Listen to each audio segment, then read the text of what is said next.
चला मित्रांनो, भारताचा भूगोल या मुद्द्यावरती आपल्याला या ठिकाणी काम करायचं.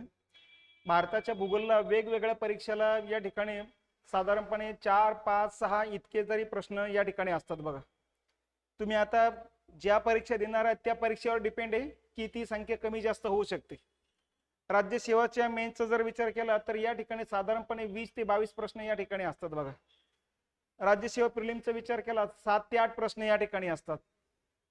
त्याच्यानंतर या ठिकाणी कंबाईनचा विचार केला तर 6 ते 7 प्रश्न त्या ठिकाणी असतात.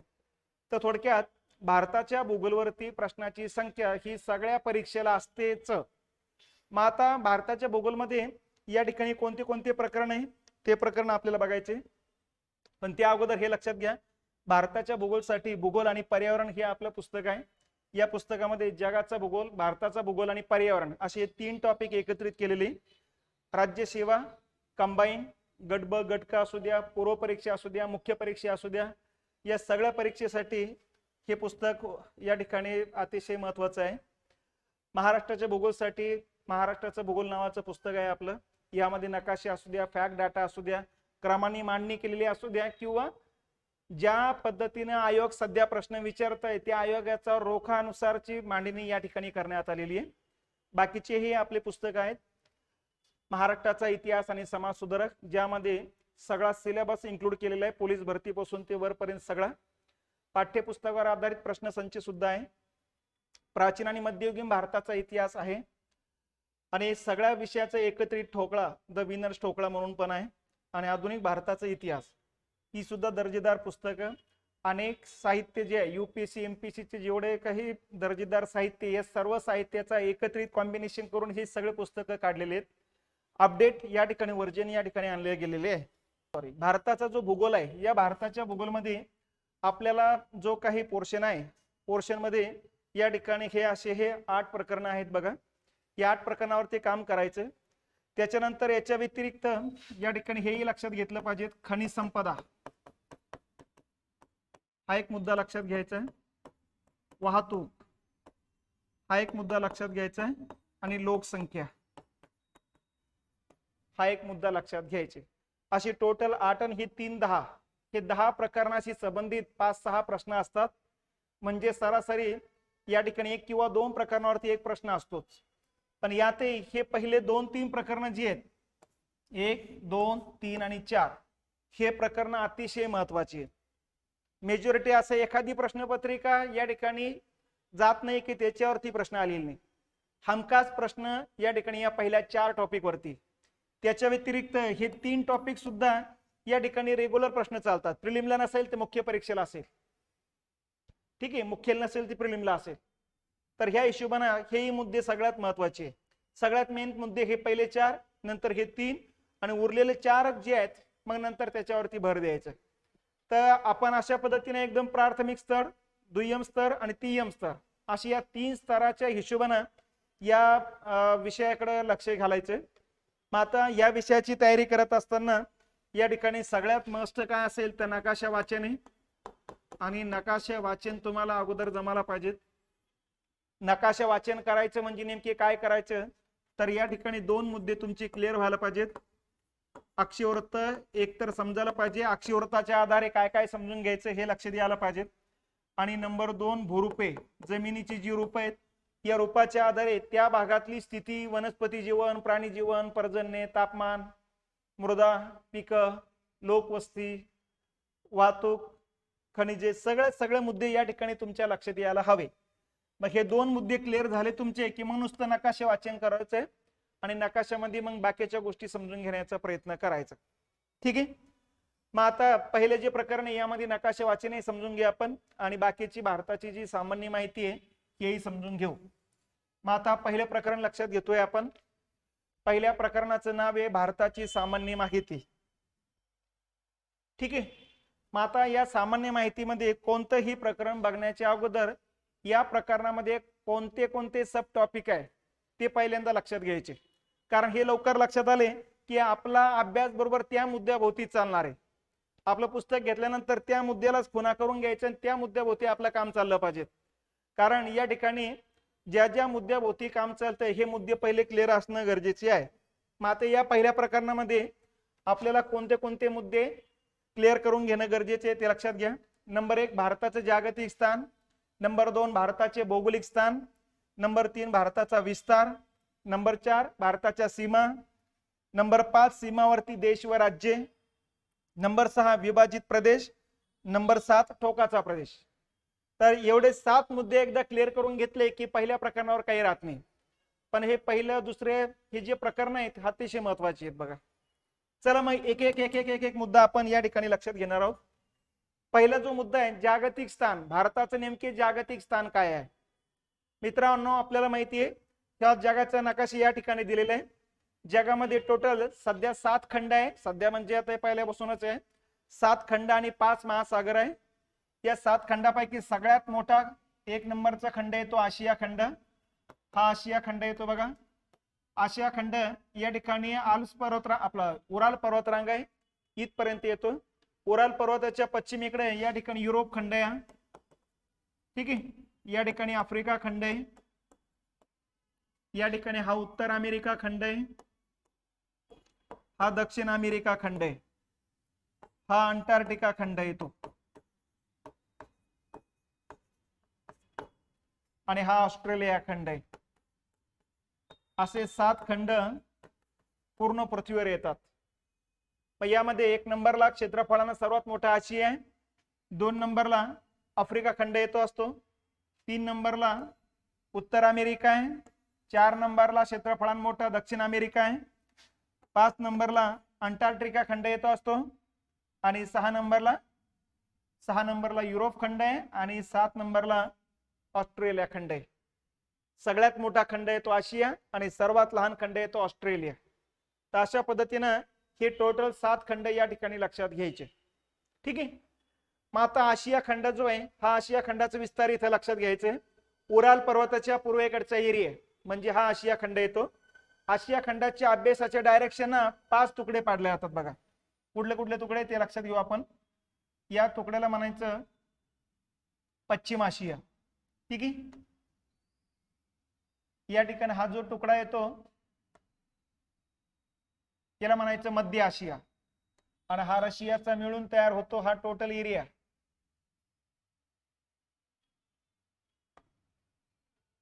हा टोटल एरिया येतो पूर्व आशिया. ठीक आहे. त्याच्यानंतर हा जो एरिया येतो हा येतो आग्नेय आशिया आणि हिमालयाच्या दक्षिणेकडचा एरिया म्हणजे दक्षिण आशिया. लक्षात. हा आहे पश्चिम आशिया. पश्चिम आशियामध्ये आपल्याला माहिती आहे Iraq, Iran, Kuwait, Qatar, Syria, Jordan, Lebanon, Yemen, Oman, Saudi Arabia. लक्षात. UAE ही देश येतात. मध्य आशियामध्ये रशियापासून अलग झालेले 15 देश तयार झालेले 1991 ला ते देश येतात. Kazakhstan, Tajikistan, Uzbekistan, Kyrgyzstan, Turkmenistan. लक्षात. युक्रेन हा पार्ट येतो आणि याला म्हणायचं पूर्व आशिया तिसरा पार्ट. मग याच्यामध्ये रशियाचा मेजॉरिटी भाग येतो. Russia, Mongolia, China, north Korea, south Korea, Japan, Taiwan हा पार्ट येतो. आणि हा पार्ट जो आहे भारताच्या या बाजूला आग्नेयेला त्याला म्हणायचं आग्नेय आशिया. यामध्ये 10 देश आहेत. म्यानमार, थायलंड, मलेशिया, इंडोनेशिया, त्याच्यानंतर Brunei, Singapore, Laos, Vietnam, Cambodia आणि फिलिपाईन्स ही 10 देश आहेत. आणि आता पुढचा मुद्दा हा येतो हिमालयन डोंगररांगेच्या दक्षिणेकडचा जो पार्ट आहे त्या पार्टला म्हणायचं दक्षिण आशिया. याच्यामध्ये 7 देश येतात. पाकिस्तान, ठीक आहे, पाकिस्तान, भारत, बांगलादेश, नेपाळ, भूतान, इकडे श्रीलंका आणि मालदीव असे 7 देश येतात बघा. या 7 देशाला म्हणायचं दक्षिण आशिया. तर भारत हा दक्षिण आशियामध्ये येतो. ठीक आहे. आशिया खंडाच्या दक्षिण भागात आहे हा दक्षिण आशियाचा एरिया आहे. दक्षिण आशियामध्ये 7 देश येतात. या 7 देशाचं जेवढं क्षेत्रफळ आहे त्याच्या जवळपास 98% क्षेत्रफळ एकट्या भारताने व्यापले गेलेले आहे. म्हणून दक्षिण आशियाला भारतीय उपखंड असंही म्हटलं जात असतं. ठीक आहे. तर या ठिकाणी हा भारतीय उपखंड म्हणा, दक्षिण आशिया म्हणा. या दक्षिण आशियाई देशाचाच एक गट 1985 ला स्थापन करण्यात आलं ज्याला आपण सार्क म्हणत असतो. ठीक आहे. सार्क म्हणजे south Asian association for regional cooperation. सध्या मध्ये अफगाणिस्तान पण घेतलेला आहे आणि त्यामुळे 8 देशांचा गट बनला आता हा. काठमांडू नेपाळच्या राजधानीमध्ये याचं मुख्यालय येत असतं. तर अशा पद्धतीने हा दक्षिण आशिया आहे. आग्नेय आशियाचा जो गट आहे त्याला म्हणायचे Asian, ASEAN association for south east Asian nations. आलं लक्षात. त्यानंतर पश्चिम आशियातला देशांचा गट बनतो D8. हा मुस्लिम कंट्रीज देश म्हणून ओळखला जात असतो बघा. ठीक आहे. युरोप खंडातल्या देशांचं बनतं EU, युरोपियन युनियन. उत्तर अमेरिका खंडातला देशांचा बनतो NAFTA, North American free trade agreement. ठीक आहे. तर अशा पद्धतीनं हे वेगवेगळ्या भागातल्या देशांचा मिळून बनलेले वेगवेगळे गट आहेत. तर अशा पद्धतीनं या ठिकाणची स्थिती लक्षात ठेवा. आपण दक्षिण आशियामध्ये येतो. दक्षिण आशियामध्ये भारताचं स्थान बरोबर मध्यवर्ती. पश्चिमेला पाकिस्तान आहे, पूर्वेला बांगलादेश आहे, उत्तरेला दोन्ही बाजूला नेपाळ भूतान आहे, दक्षिणेला श्रीलंका आणि मालदीव आहे. बरोबर भारताचं स्थान मध्यवर्ती येते. त्याचबरोबर आशिया खंडाच्या डायरेक्शन सुद्धा आपण मध्यवर्ती येतो, कारण इकडे पश्चिम आशिया, मध्य आशिया, पूर्व आशिया, आग्नेय आशिया आणि या डायरेक्शन भारताचं स्थान येतं मध्यवर्ती. आणि पूर्ण जगाचाही विचार केला तर भारताचं स्थान मध्यवर्तीचे. या ठिकाणी युरोप खंड, आफ्रिका खंड आहे, इकडे आशियाचे मेजॉरिटी भाग ऑस्ट्रेलिया खंड आहे आणि या बाजूला उत्तर अमेरिका आणि दक्षिण अमेरिका येतो. या भागापेक्षा या भागात तो इथं जवळ येतो बघा. इथून अमेरिका सुरुवात होतोय, म्हणजे या भागात अमेरिका येतो इकडं. आलं लक्षात. तर अशा पद्धतीनं या ठिकाणी जगभरातही भारताचं स्थान मध्यवर्ती आहे. तर अशा पद्धतीनं या ठिकाणी हा आपला देश येतो असतो भारत. आता जगभरातल्या स्थानामध्ये या ठिकाणी एक लक्षात घेतलं पाहिजे आपण की पूर्ण पृथ्वी आहे आणि या पूर्ण पृथ्वीचे विभाजन केल्यानंतर 2 समान भाग तयार केले जातात. या 2 समान भाग तयार होतात विषुववृत्तामुळे. बरोबर आहे. विषुववृत्ताच्या खालच्या भागाला म्हणायचं दक्षिण गोलार्ध आणि विषुववृत्ताच्या उत्तरेकडच्या भागाला म्हणायचं उत्तर गोलार्ध. मग आता विषुववृत्ताच्या उत्तरेकडे भारत आहे, याचा अर्थ भारत हा उत्तर गोलार्धात आहे. आणि विषुववृत्ताच्या दक्षिणेकडे मग ऑस्ट्रेलिया खंड आहे, अंटार्क्टिका खंड आहे, आफ्रिकेचा दक्षिण भाग आहे, दक्षिण अमेरिकेचे मेजॉरिटी भाग येतो असतो. तर हे दक्षिण गोलार्धातले देश येतात.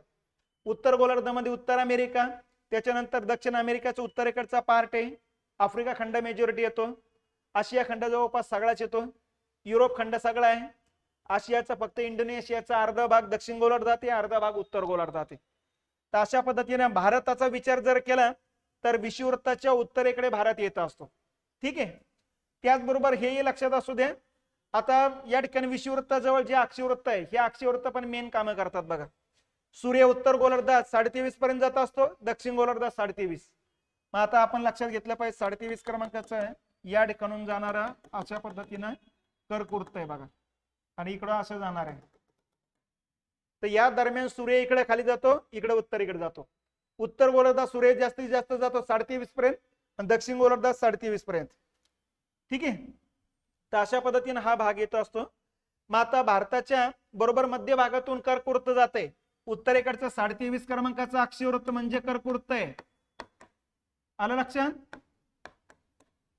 आणि या कर्कवृत्ताच्या दक्षिण भागामध्ये या ठिकाणी दक्षिण भारत येतो, तो उत्तर भागामध्ये उत्तर भारत आहे. तर भारताचे समान 2 भाग तयार केले जातात, यालाच म्हणायचं कर्कवृत्त. आता हे कर्कवृत्त भारतातल्या या ठिकाणी लक्षात घेतलं पाहिजे जवळपास 8 राज्यातून जात असतं बघा. मग ती 8 राज्य कुठली कुठली हे बघा.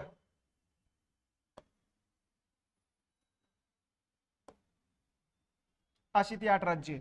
पहिलं लागतं गुजरात, दुसरं लागतं राजस्थान, तिसरं लागतं मध्य प्रदेश, चौथं लागतं छत्तीसगड, पाचवं लागतं झारखंड, 6वं लागतं वेस्ट बेंगॉल, 7वं इथं त्रिपुरा आहे आणि 8वं इथं मिझोराम आहे. आलं लक्षात. या 8 राज्यातून जात असताना कर्कवृत्ताच्या दक्षिणेकडच्या भागाला म्हणायचं दक्षिण भारत आणि उत्तरेकडच्या भागाला म्हणायचं उत्तर भारत. मग महाराष्ट्र दक्षिण भागामध्ये येतो असतो बघा. ठीक आहे. त्याचबरोबर हेही लक्षात असू द्या, भारताच्या तिन्ही बाजूना पाण्याचा भाग आहे. पूर्व भागामध्ये बंगालचा उपसागर आहे, पश्चिम भागामध्ये अरेबियन सागर आहे, दक्षिणेकडे हिंदी महासागर आहे. तर दक्षिणेकडून तिन्ही बाजूना या ठिकाणी पाण्याचा भाग लागतो, म्हणून भारत हा द्वीपकल्प येतो. द्वीपकल्प म्हणजे काय? तिन्ही बाजूना पाण्याने वेढलेला जमिनीचा भाग. म्हणजे हा भाग जो आहे दक्षिणेकडचा द्वीपकल्पाचा पार्ट येतो बघा. उत्तरेकडून तिन्ही बाजूने जमिनीच्या या ठिकाणी सीमा लागलेल्या असतात. मग आता या ठिकाणी पाण्याचा भाग असल्यामुळे इकडे जे बाष्प वाहत येतं वाऱ्यासोबत, त्यामुळे पाऊस पडत असतो आणि म्हणून जमीन आणि पाणी तापण्याचा भिन्न गुणधर्मच त्याला कारणीभूत असतो, हे लक्षात घेतलं पाहिजे. आता या ठिकाणी कर्कवृत्त बद्दलची माहिती घेतलेली आपण. दक्षिण भागामध्ये उष्ण प्रकारचं कटिबंध येतं, उत्तर भागामध्ये समशीतोष्ण प्रकारचं तापमान येत असतं. आपल्याला माहिती आहे जगामध्ये 3 कटिबंधीय वातावरण आहे. इथपर्यंत एरिया येतो हा समशीतोष्ण कटिबंध आणि पलीकडचा शीत कटिबंध आहे. या दरम्यान सूर्याचं अस्तित्व असल्यामुळे या पट्ट्यात तापमान जास्त आहे, म्हणून याला म्हणायचं उष्ण कटिबंध. या पट्ट्याला म्हणायचं समशीतोष्ण कटिबंध, कारण इथं वर्षभर तिरपी किरणे पडत असतात आणि या पट्ट्यामध्ये तिरपी किरण 6 महिने 6 महिने रात्र आहे, त्यामुळे तापमान खूप कमी आहे त्या पार्ट मध्ये, त्याला म्हणायचं शीत कटिबंध. तर अशा पद्धतीने उष्ण, समशीतोष्ण आणि शीत कटिबंध असे 3 पार्ट या ठिकाणी लक्षात घेतले पाहिजेत. मग आता जो उष्ण कटिबंध आहे, या उष्ण कटिबंधामध्ये बाष्पीभवन जास्त होतं, त्यामुळे बाष्प तयार जास्त होतं आणि त्या बाष्पामुळे पाऊस पण जास्त पडत असतो. म्हणून या भागामध्ये तापमान जास्त आहे, पाऊस जास्त आहे, त्यामुळे तांबड्या रंगाची माती असते आणि म्हणून तांबड्या रंगाच्या माती म्हणजेच ऍसिडिक सॉइल आहे. याचा पीएच जो आहे तो 6 पेक्षा कमी असतो आणि या मातीमध्ये आयर्नचं प्रमाण सर्वात जास्त आहे, लोखंडाचं प्रमाण सर्वात जास्त आहे आणि लोखंडाच्या कणाचा रंग तांबडा असल्यामुळं भारताच्या दक्षिण भागामध्ये तांबड्या रंगाची जमीन मोठ्या प्रमाणात आहे आणि या जमिनीमध्ये फक्त ऍसिडिकच पीक येणार आहे आणि ऍसिडिक पीक एकच आहे, तांदूळ. म्हणून दक्षिण भारतामध्ये तांदळाचं उत्पादन मोठ्या प्रमाणात आहे. त्याच्या उत्तरेकडे समशीतोष्ण कटिबंध आहे, वर्षभर तापमान आल्हाददायक आहे, त्यामुळे या पट्ट्यामध्ये सगळीकडे आपण जर बघितलं तर थंड प्रदेशातलं पीक येतंय आणि थंड प्रदेशातलं प्रमुख पीक जर कुठलं असेल तर ते आहे गहू. म्हणून या ठिकाणी आपण जर बघितलं तर या पार्ट मध्ये गव्हाचं उत्पादन जास्त आहे.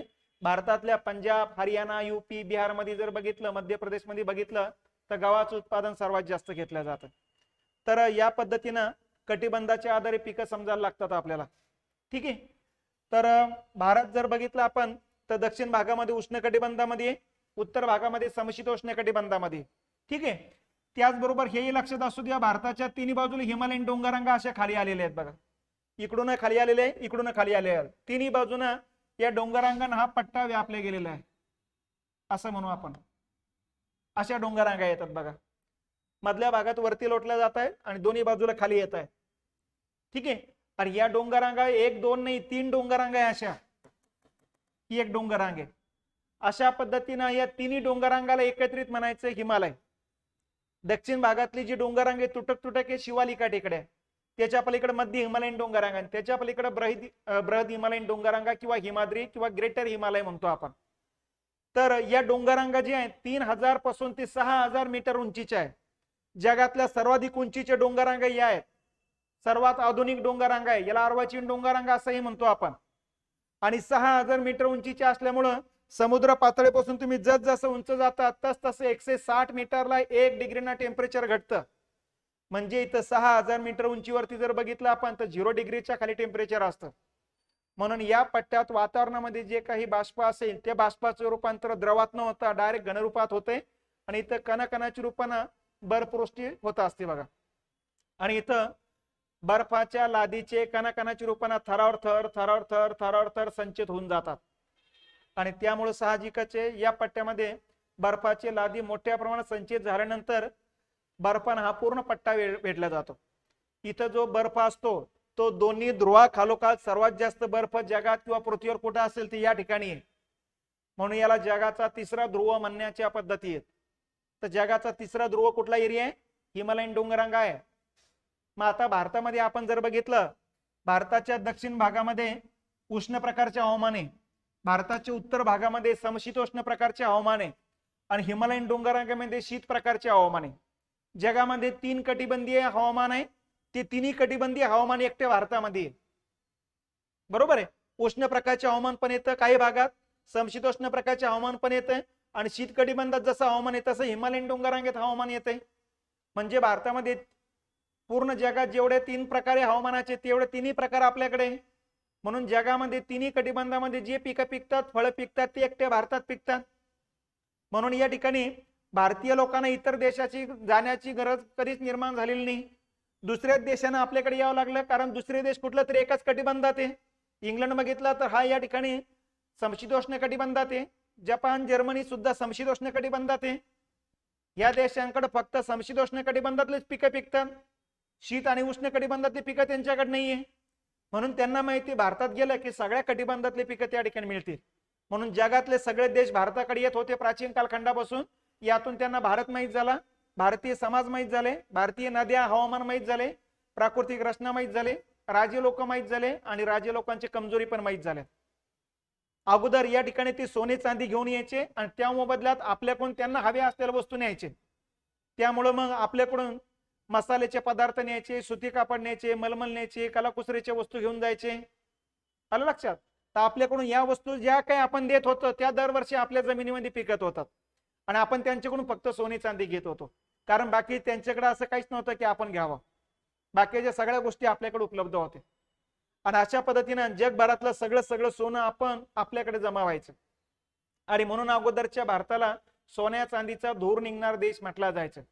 आणि अशाच पद्धतीनं जगातलं सगळं सोनं भारताकडे येत असल्यामुळं जगातलं हळूहळू सोनं कमी होत गेलं आणि जगातल्या सगळ्या लोकांच्या लक्षात आलंय की आता सगळ्यात जास्त सोनं कुठं सापडेल तर भारतात सापडेल. म्हणून त्यांना भारत माहीत झाला होता, भारतीय समाज माहीत झाला, भारतीय राजे माहीत झाले, भारतीय राजे लोकांची कमजोरी पण माहीत झाली. आणि नंतर मग त्यांनी स्वतः या ठिकाणी आक्रमण करायला सुरुवात केली आणि आक्रमण करून मग स्वतःचं वर्चस्व भारतावर गाजवायला सुरुवात केली. सोनं मिळवण्यासाठी, सत्ता मिळवण्यासाठी, कायमस्वरूपी भारतातल्या वस्तू मिळण्यासाठी. आणि यातून त्यांनी भारतावरती या ठिकाणी वर्चस्व निर्माण करण्याचा आतापर्यंत भारताचा रेकॉर्ड आहे. सुरुवातीला आर्य लोक आले, या ठिकाणी स्थायिक होऊन गेलेत. त्याच्यानंतर शेख आले, मग हुन आलेत, मग मंगोल आलेत.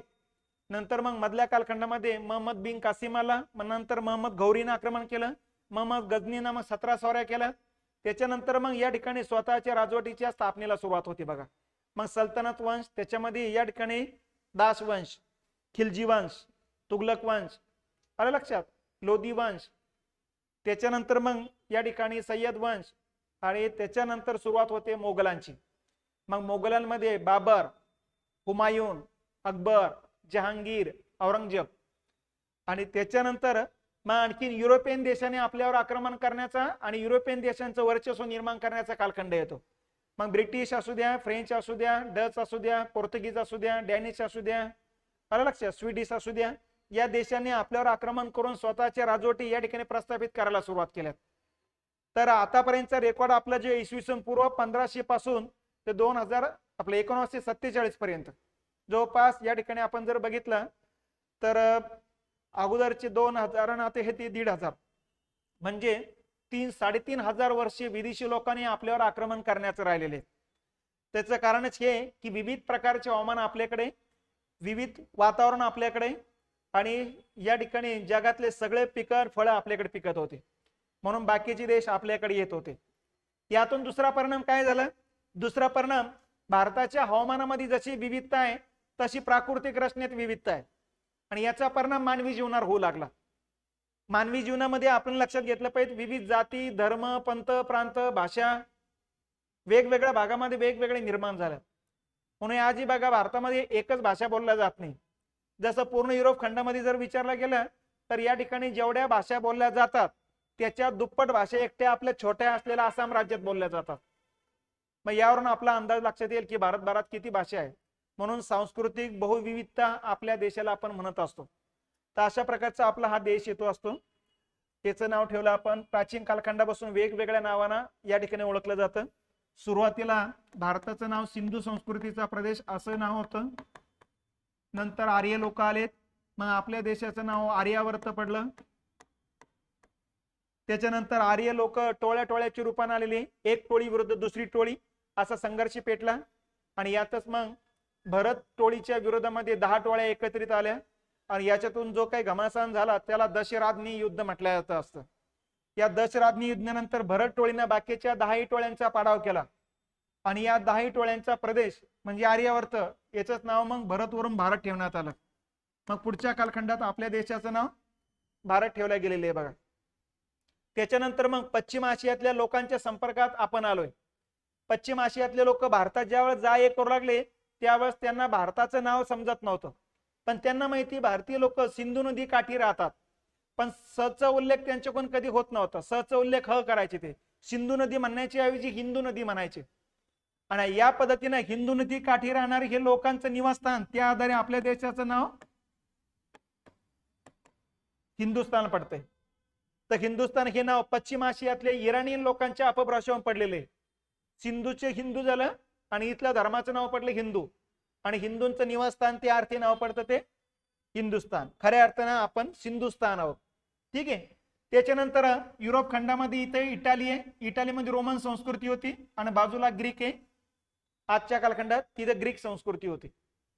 रोमन आणि ग्रीकचे लोक सुद्धा भारतात येऊ लागलेत. सिंधू संस्कृती सोबत त्यांचा संबंध होते. मग या ठिकाणी त्यांनी या सिंधू नदीला इंडस म्हटलेले आहे,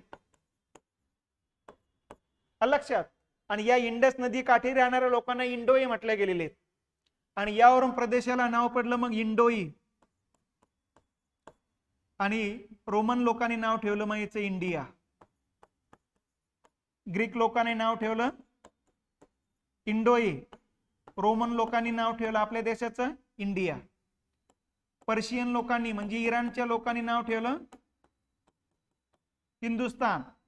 आणि आर्य लोकांनी नाव ठेवलं भारत आणि आर्यावर्त. आणि सिंधू संस्कृतीतल्या लोकांचा तो प्रदेश खऱ्या अर्थानं होता.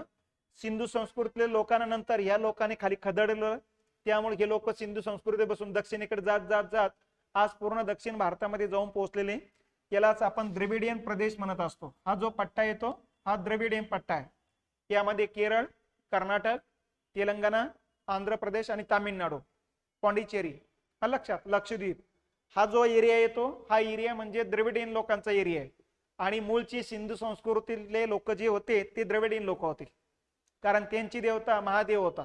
महादेव पण रंगाना काळा आहे, हे लोकही रंगाना काळे आहेत. आलं लक्षात. नंतर आर्य लोकांनी त्या देवांमध्ये महादेवाबरोबर ब्रह्मा आणि विष्णूची ऍड करून टाकली. मग देवांची संख्या वाढत वाढत गेलेली पुढच्या कालखंडामध्ये. तर सिंधू संस्कृतीतले खरे लोक जर कुठले असेल तर हे द्रविडियन लोक आहे. आणि उत्तरेकडचे आपण सगळे बाहेरून आलेले हे या ठिकाणी लक्षात घेतलं पाहिजे. तर अशा पद्धतीनं जागतिक स्तरावरती हा आपला देश येतो.